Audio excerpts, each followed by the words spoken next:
Svarīgi ir saprast, ko mūsu glābi, jeb tas, kas dod mums to pestīšanu, ja tā varētu teikt. Nav tas, ka mēs piedaram konkrētai konfesijai. Pat mēs luterāni, ziniet, nonāksim debesīs, bet katoļi.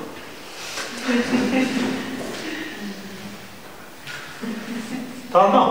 Ja? Mēs nevaram tā teikt, ka būtu, ja tu piedari šai konfesijai, tad tev viss ir kārtībā. Ja tu pārkāp un aiziet citur, vienkārši cauri. Ja? Tā nav. Mūs glābi nevis šī mehāniskā piedarība, bet mūs glābi mūsu attiecības ar Dievu.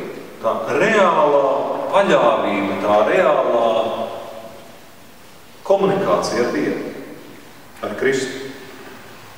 Citiem vārdiem, baznīca un konfesija nav mērķis, nav pašmērķis.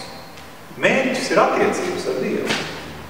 Konfesija un baznīca ir tikai veids, kā mēs to piedzīvojam. Un tāpēc varbūt arī nav slikti, ka konfesija ir tik daudz, tāpēc, ka arī mēs esam ļoti dažādi.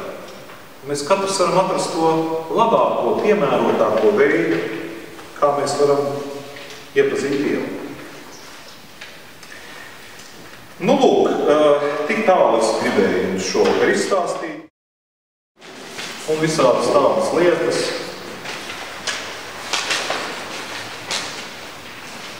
Ar iesveiku cilvēks kļūst par konkrētās draudzes locekli. Nu, tādas te satversmi citēta, pienākumi, tiesības tikt kristīgi izvadītām vienmēr. Un tāda svarīgi piebildīt pirmās lapus apakšā. Draudzes locekļi, kuri vismaz reizi gadā nav saņēmuši svēto vakarēdienu, 2 gadus pēc kārtas nav maksājuši noteiktos ziedojumus, draudzes un vispārējām vajadzībām uzskatām par tādiem, kas izstājušies no draudzes. Tas nozīmē, ka ja jūs iestājaties tagad ar iesvētībām draudzē, un tad 2 gadus esat aizmirsuši par tādas draudzes esamību, tad vienu dienu jūs saņemat no kancelejas vēstuli.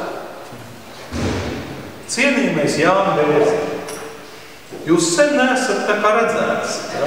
Jūs neesat ziedojis, ja? Jūs neesat.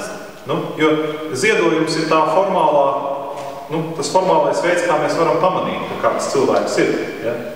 Jūs jau visi, protams, esat ļoti mīļi, bet es tā diez vai atcerēšos, ka jūs katrs tur esat vai neesat baznīcā. Ne? Un tāpēc tas, ka jūs caur banku pārskaitat savu ziedojumu vai aiziet uz kanceleju un samaksājat ziedojumu pret krīti, tā ka jūsu reģistrācijas kartiņā ir izdarīts ieraksts reizi gadā, ja, tas ir minimums, tad viņš vēl ir, ja, viņš vēl pats aktualizē savu piedarību šai draudzē. Ja nē, un ja Jānis Bērziņš neatbild arī uz laipnu atgādinājumu, tad Jānis Bērziņš tiek izņemts no aktīvo draudzes locekļu saraksta un ielikts arhīvā. Neko jau tas īpaši daudz nenozīmē, bet viņš nesaņem tad mācītāju apsveikumu dzimšanas dienā.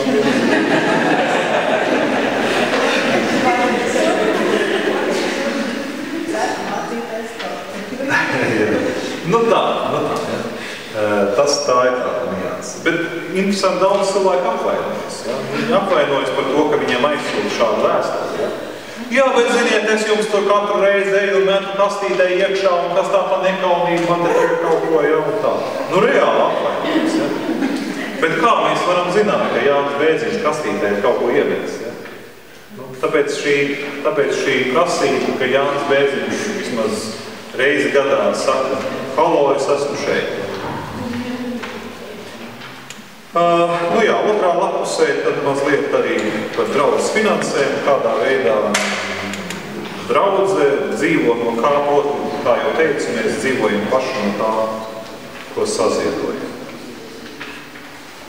Un, vēl kaut kādas dažas lietas kancelē, kad atvērt un dievkalpojumu, kad notiek. Tur rakstīts lejā mācītājs pieņem. Jā, tas ir draudzes namā. Jā, par kādiem beigām tas mācītājs runā. Da par jebko. Viņi ir tik gudri, ka viņi var runāt. Vai arī viņi ir tik lieli demagogi, ka viņi var runāt par jebkuru. Nē, nu tā ideja tāda ir.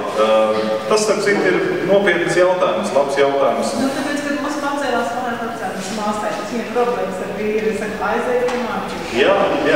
Aprunājies. Nu, pirms sikā, tad nevar pie neirologa, nevar pie psihologa, nevar.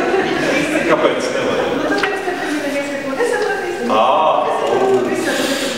Ja viņi neko nesaprot, es šaubos, vai mācītājs būs galvenais.